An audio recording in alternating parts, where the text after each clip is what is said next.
Hi, Yvonne. Hi, nice to Hi, meet Tao. you today. Hi, can you just briefly introduce yourself to our viewers? Yes, of course. Thank you very much, Tao. My name is Yvonne van der Pol. I'm based in the Netherlands. I have been an IRC licensee for, well, probably over 14 years, I'm not sure. And recently I worked with Ursula Brinkman in a workshop at CITAR Europe Congress in Leuven. And we conducted a workshop about a recent tool, which is the IRC Learning Journal. Sounds interesting. IRC, I have heard about it, but what is the Learning Journal? Can you very briefly tell us what's the Learning Journal about? Yes, well, the Learning Journal is actually an interesting additional online step. Many people have worked with the IRC know, well, it's a profile based on 4 competencies. People receive feedback, and until, well, last year, people could, on the last page, write their own reflections, paper pencil version. And that has changed, and licensees can, for instance, choose to buy the Learning Journal, and then participants go through a step-by-step online process again. And what happens there is that they can make choices, and they can choose, for instance, what they see as their strength within those competencies, but also what they want to work on. And each time they get to see their own profile, a couple of pitfalls, for instance, or a couple of suggestions for development. They see their own text again, but of course it's in very clear pages where they can make their decisions. And in the end, we have a 2-page PDF file, which is personalized, and people have their own, well, learning journal. Mm-hmm. And the nice part of it is that it also has a social element, which means that people leave behind a tip for their peers, what they found is really worthwhile and meaningful for them. And they can also look at the best tips of others and choose one of those. So there's also like a social learning activity included in the IRC Learning Journal. Yeah, thank you. It sounds really interesting. I'm very intrigued about the tips. You must have seen many different tips. Do they represent any patterns, any clusters? Yes, well, exactly. That was the idea for the workshop. And Ursula and Oscar had introduced the IRC Learning Journal about 1.5, 2 years ago, worked with it. So we went to this workshop in Leuven with a pile of tips, literally on paper. And we had a group of people, about 20. Some of them were IRC licensees, others were, well, interculturalists, just interested. And then we spread the tips and people started clustering, and it was very interesting what patterns occurred.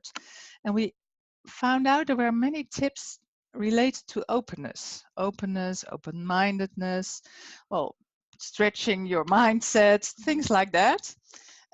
Cultural awareness, self-awareness, cultural awareness were a lot of those kind of tips. And active listening, parenting, listening to others, improving listening skills, that was also a cluster. When we looked at what was missing, it was interesting that we didn't see many tips related to building commitment, for instance. There were not that many on how to solve dilemmas or reconcile dilemmas or networking in diverse contexts. So it was interesting outcome that we had throughout the workshop, actually. Yeah, does that mean most people, if we translate the clusters into the IRC, the 4 competencies, so does that mean most people still focus on intercultural sensitivity and the communication and ignore or downplay the other 2? Well, like an initial conclusion or gut feeling, we had that idea, and that was also within the participants. And they said, if this is the level of tips we get, and it was a wider range of people who had filled it in. It was not just from students, for instance, or, well, it was a wide range of people from corporate, from non-corporate, from governmental organization, young, old, men, male, female. So those tips are in a way representative. And at the same time, we could say, well, it seems people give tips on intercultural sensitivity and communication. So what does it mean for us? Teachers, trainers, practitioners, coaches, where do people need to go next? What are next steps? Where do they start and what are next steps? So it was very interesting. Mm-hmm. And any advice for the people who are using the IRC or from the company's human resources department?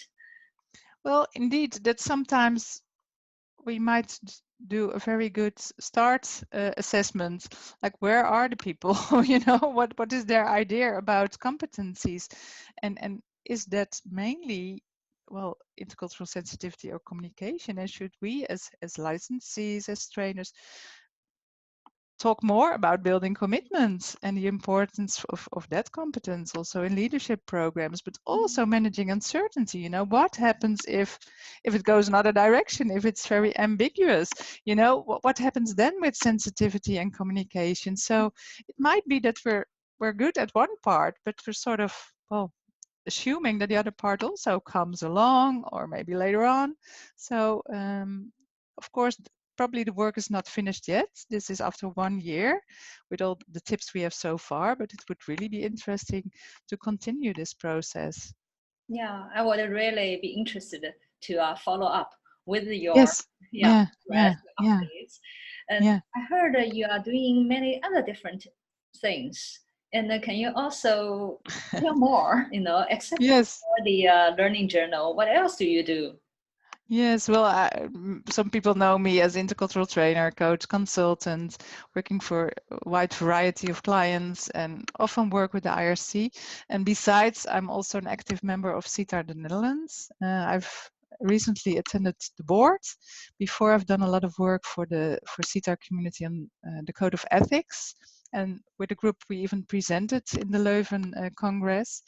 And since last Congress, European Congress, I also officially the CITAR Netherlands representative within the CITAR Europe board. So I really look forward to also add this part to my profession, build a strong CITAR community, because that's also the place where we can meet and where academics and practitioners can meet and where people from different angles can meet.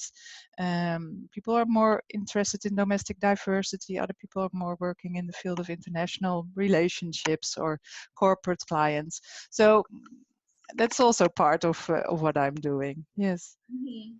You have to be busy. I think the best way of the keep up with what the academics and also the practitioners are doing is to follow probably the newsletter. And there's also lots of activities going on, right, with the IRC and also with the CITAR.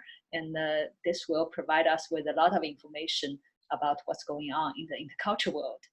Yes. Yeah. Yeah. Thank Yeah. you, Yvonne. And yeah, wish you a good day, and let's stay in touch.